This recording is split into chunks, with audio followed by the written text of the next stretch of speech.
तो जैसे कि हमने लास्ट एपिसोड के अंदर देखा था, वो ब्रॉडकास्ट वाली लड़की जो होती है वो अपने मन में सोचती है कि ऐसा हो ही नहीं सकता कि जो लिन चैन है वो यहाँ पर हार जाए, इसीलिए मैं उसी के ऊपर बैट लगाने वाली हूँ। और अब उस लड़की को बैट लगाता हुआ देखकर वहाँ पर खड़े हुए बंदे भी हैरान रह जाते हैं और एक बंदा बोलता है कि आखिर ये लड़की है कौन जो कि इतना सारा पैसा बैट पर लगा रही है। जो सुनकर दूसरा बंदा बोलता है कि अरे कोई बात नहीं, अगर ये हार जाएगी तो तभी तो हमें बैट का पैसा मिल पाएगा।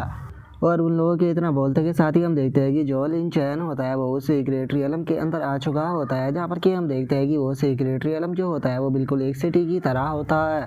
और अब जो लिन चैन होता है वो सिटी के अंदर आते हुए अपने मन में सोचता है कि अगर इस नाइटमेयर सीक्रेट रियलम की बात की जाए तो 8 वेस्टरलैंड गेम के क्लासिकल सीक्रेट रियलमों में से ये एक है। और ऐसा इसीलिए है क्योंकि ये सीक्रेट रियलम जो है उसकी खुद की एक कहानी है और वो कहानी जो है वो इतनी ज़्यादा दुखद भरी हुई है कि जो इंसान भी उस कहानी को देखता है वो यहाँ से रोते हुए ही बाहर जाता है। वो यहाँ पर आने वाले हर एक पर्सन को रुला देती है।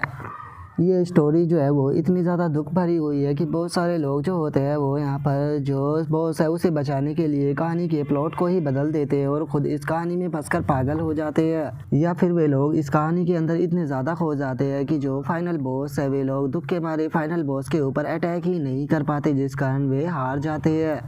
और लिन चैन के इतना सोचते के साथ ही अचानक से हम देखते हैं कि एक कैरेज जो होती है वो वहाँ पर आने लगती है और उस कैरेज के अंदर से हम देखते हैं कि एक काफ़ी खूबसूरत लड़की निकल कर बाहर आती है जिसका नाम कि वैनर होता है। और अब कैरेज से बाहर आने के बाद में जो वो खूबसूरत लड़की होती है वो वहाँ पर खड़ा हुआ जो एक ओल्ड मैन होता है उसे एक पेपर जो होता है वो निकाल कर दे देती है। और उस पेपर को देखने के बाद में वो ओल्ड मैन जो होता है वो उस लड़की से बोलता है कि ठीक है मैं इसमें समझ गया, आप मुझे फॉलो कीजिए, मैं आपको वहाँ पर लेकर चलता हूँ।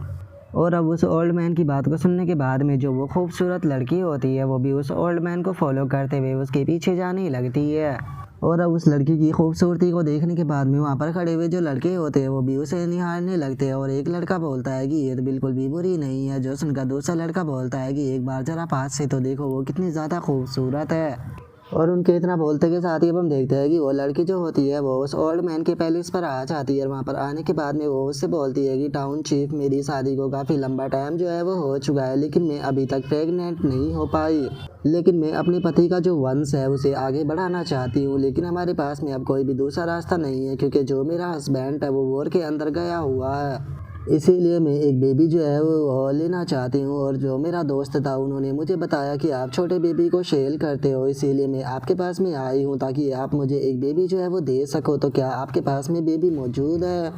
जो सुनते के साथ ही अब जो वो टाउन चीफ होता है वो हंसने लगता है, हंसते हुए उस लड़की से बोलता है कि अगर ऐसी बात है तो आप बिल्कुल सही टाइम पर आए हो, सच में ये हमारे लिए बहुत ही ज़्यादा ऑनर की बात होगी अगर मैडम हम आप लोग की मदद कर पाएंगे तो। और अब इतना बोलते के साथ ही वो टाउन चीफ जो होता है वो उस लड़की को लेकर एक और कमरे के अंदर जाने लगता है और उनसे बोलता है कि ठीक है आप मेरे साथ में चलिए, मैं आपको बेबी दिखाता हूँ, हम लोगों के पास में बहुत सारे बेबी मौजूद है। और इतना बोलते के साथ ही वो टाउन चीफ जो होता है वो उस लड़की को लेकर एक और कमरे के अंदर आ जाता है, जहाँ पर कि हम देखते हैं कि ज़मीन के ऊपर काफ़ी सारे बच्चे जो होते हैं उन्हें लेटाया गया होता है, जो कि अभी भी काफ़ी ज़्यादा छोटे होते हैं। और अब इस चीज़ को देखकर जो वैनर होती है वो भी काफ़ी हैरान रह जाती है। तभी जो वो टाउन चीफ होता है वो उससे बोलता है कि आप जिस बेबी को भी लेना चाहती हो आप यहाँ से लेकर जा सकती हो, लेकिन यंग लेडी प्लीज़ हमारे टाउन के बारे में किसी को भी मत बताना, इस चीज़ को सीक्रेट रखना। जो सुनकर वो लड़की जो होती है वो भी हंसने लगती है, हंसते हुए टाउन चीफ से बोलती है कि टाउन चीफ आपको टेंशन लेने की कोई ज़रूरत नहीं है, मैं किसी को भी इस बारे में जो है वो नहीं बताने वाली। जो सुनते के साथ ही हम देखते हैं कि टाउन चीफ जो होता है वो अपने पास से एक डंडा जो होता है वो निकाल लेता है और उस लड़की से बोलता है कि मुझे तुम्हारे ऊपर पूरा यकीन है कि इस बारे में तुम किसी को भी नहीं बताओगी, क्योंकि तुम किसी को केवल तभी बता पाओगी जब तुम यहाँ से बाहर जाओगी, लेकिन अब तुम यहाँ से बाहर जो है वो नहीं जाने वाली हो, तुम यहीं पर ही रहने वाली हो। और इतना बोलते के साथ ही वो टाउन चीफ जो होता है वो उस डंडे को खिंचाकर उस लड़की के सर के ऊपर मार देता है, जिस कारण वो भी बेहोश होकर वहीं ज़मीन पर गिर जाती है। और उस लड़की के बेहोश होते के साथ ही हम देखते हैं कि वहाँ पर कुछ और बंदे भी आ जाते हैं और वहाँ पर आते हुए बोलते हैं कि बहुत बढ़िया, तुमने बहुत ही अच्छा काम किया, हमें तुमसे यही उम्मीद थी। जो सुनकर एक और बंदा जो होता है वो उस लड़की के पास में आते हुए बोलता है कि एक बार जरा इस लड़की को तो देखो, सच में ये कितनी ज़्यादा खूबसूरत है, इसे देखने के बाद में तो मैं खुद के ऊपर कंट्रोल भी नहीं कर पा रहा। जो सुनते के साथ ही एक और बंदा जो होता है वो भी बोलता है कि ये बात तो सच है कि ये बहुत ही ज़्यादा खूबसूरत है। सच बताओ तो पिछले काफ़ी सालों से इतनी खूबसूरत लड़की जो थी वो यहाँ पर नहीं आई थी। जो सुनकर एक और बंदा जो होता है वो भी बोलता है कि हाँ तुमने बिल्कुल सही कहा, इसकी खूबसूरती को देखने के बाद में तो मैं खुद के ऊपर कंट्रोल भी नहीं कर पा रहा था। ये जैसे ही यहाँ पर आई थी मैं तो इसे वैसे ही दबाने के बारे में सोच रहा था। और अब इतना बोलते के साथ ही वो बंदा जो होता है वो टाउन चीफ की तरफ देखकर मुस्कुराते हुए उसे बोलता है कि टाउन चीफ जरा ये तो बताइए कि आखिर हम इस खूबसूरत लड़की को किस प्रकार जो है वो डिवाइड करने वाले हैं। और उन लोगों के इतना बोलते के साथ ही हम लिन चैन को देखते हैं जो कि वहाँ पर खड़ा होकर ये सारी चीज़ें जो होती है वो देख रहा होता है। और लिन चैन के एक्सप्रेशन को देखकर हमें ये साफ दिखाई दे रहा होता है कि इस चीज़ को देखकर उसे बहुत ज़्यादा गुस्सा आ रहा होता है। और गाइज आप लोग जो है वो यहाँ पर इस चीज़ को सोचकर थोड़ा कंफ्यूज हो रहे होंगे कि जो लिन चैन है आखिर वो उस लड़की की मदद क्यों नहीं कर रहा। तो मैं आपको बता दूं कि लिन चैन जो है वो यहाँ पर बस जो बॉस है उसकी बैक स्टोरी को देख रहा है। जो सब कुछ यहाँ पर दिखाया जा रहा है वो पास्ट में हो चुका है, तो इसीलिए अगर लिन चैन यहाँ पर कुछ करता भी है तो उससे कुछ भी जो है वो नहीं बदलने वाला। उल्टा जो स्टोरी है उसके अंदर ही उलटफेर जो है वो हो जाएगी। इसीलिए लिन चैन जो है वो यहाँ पर कोई भी एक्शन नहीं ले रहा। और अब जो टाउन चीफ होता है वो उस लड़की को टच करते हुए जो वे बाकी के बंदे होते हैं उन लोगों से बोलता है कि कैसा रहेगा कि इस लड़की के पास में जितनी मनी और जो इसका कैरिज था वो सभी तुम्हारा है और ये लड़की मेरी है। बताओ तुम इस बारे में क्या कहते हो। जो सुनते के साथ ही उनमें से एक बंदा जो होता है वो टाउन चीफ से बोलता है कि टाउन चीफ अगर हम लोग जो है वो गॉड स्नेक पैलेस पर होते तो वहाँ पर हम लोगों को सबसे ज़्यादा पैसों की ही ज़रूरत थी, लेकिन क्या आप लोग भूल चुके हो कि हम उस पैलेस को छोड़कर आपको फॉलो करते हुए यहाँ पर क्यों आए हैं। जो सुनकर दूसरा बंदा जो होता है वो बोलता है कि हाँ बिल्कुल, हम लोग जो है वो पैसा चुराते हैं, खाना चुराते हैं और औरतों को भी चुराते हैं। इस टाइम पर हमारे पास में खाने पीने और पहनने का पूरा सामान है, बस औरत की ही कमी है। जो सुनते के साथ ही जो टाउन चीफ होता है वो भी खड़ा होने लगता है और खड़ा होते हुए उन लोगों से बोलता है कि ठीक है, अगर ऐसी बात है तो फिर मुझे बताओ कि आखिर तुम लोगों के पास में क्या प्लान है। अगर तुम लोगों का प्लान अच्छा हुआ तो हो सकता है कि शायद मैं तुम लोगों के प्लान को फॉलो कर लूँ। जो सुनकर पहला बंदा जो होता है वो हंसते हुए बोलता है कि कैसा रहेगा कि अगर हम इस लड़की का जो बंटवारा है वो अपने पुराने तरीके से करें तो हम सभी लोग जो है वो 2-2 दिन इसे अपने पास में रखेंगे। जो सुनकर दूसरा बंदा जो होता है वो बोलता है कि हाँ बिल्कुल, और जब ये प्रेग्नेंट हो जाएगी तो हम इसका ब्लड टेस्ट जो है वो करेंगे और जो बच्चा है वो जिस पर्सन का भी हुआ ये औरत जो है उसे ही बिलोंग करेगी। तो बताओ आप इस बारे में क्या कहते हो।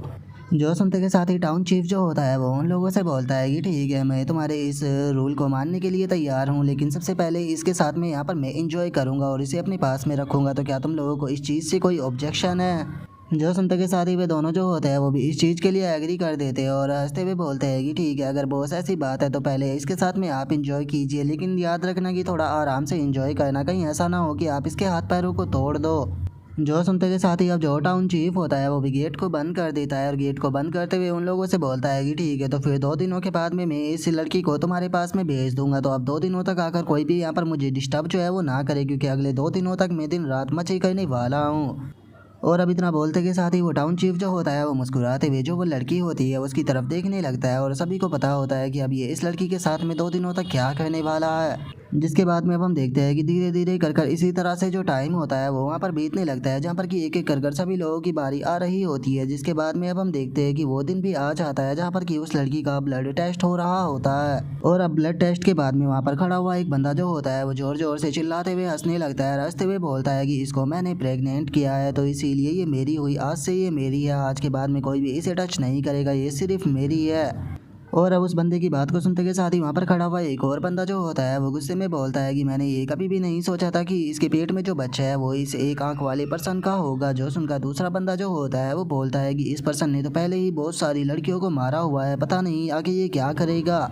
जो सुनकर पहले वाला बंदा जो होता है वो गुस्से में बोलता है कि सच में मुझे बहुत ही ज़्यादा गुस्सा आ रहा है, क्योंकि इस लड़की का शरीर बहुत ही ज़्यादा प्यारा है। मैं इसके साथ में कुछ और दिनों तक खेलना चाहता था, लेकिन मैं इसके साथ में नहीं खेल पाया। और उन लोगों के इतना बोलते के साथ ही हम देखते हैं कि जो वो एक आंख वाला टकला होता है वो गुस्से में उन लोगों की तरफ देखने लगता है और उन लोगों की तरफ देखते हुए गुस्से में उन लोगों से बोलता है कि आखिर तुम लोग जो है वो मेरे पीछे खड़े होकर किस बारे में बातें कर रहे हो। कहीं ऐसा तो नहीं कि तुम यहाँ पर मेरी बुराई कर रहे हो या फिर तुम मेरी औरत को छीनने के बारे में प्लान बना रहे हो। जो सुनते के साथ ही वे बंदे जो होते हैं वो भी थोड़ा घबराने लगते हैं। तभी टाउन चीफ जो होता है वो आगे आते हुए सभी लोगों को समझाते हुए बोलता है कि चलो ठीक है, चूंकि जो रिजल्ट आ चुका है और इस लड़की के पेट में यहाँ पर 1 आई का बच्चा है तो इसीलिए अब कोई भी इस रूल को नहीं तोड़ेगा। आज से जो ये लड़की है ये वन आई को बिलोंग करती है। अब वन आई जो है वो जो चाहे वो इसके साथ में कर सकता है और उनके इतना बोलते के साथ ही हम देखते हैं कि जो वो बेचारी लड़की होती है वो भी वहीं पर ही बैठी हुई होती है और इन सारी चीज़ों को देख रही होती है।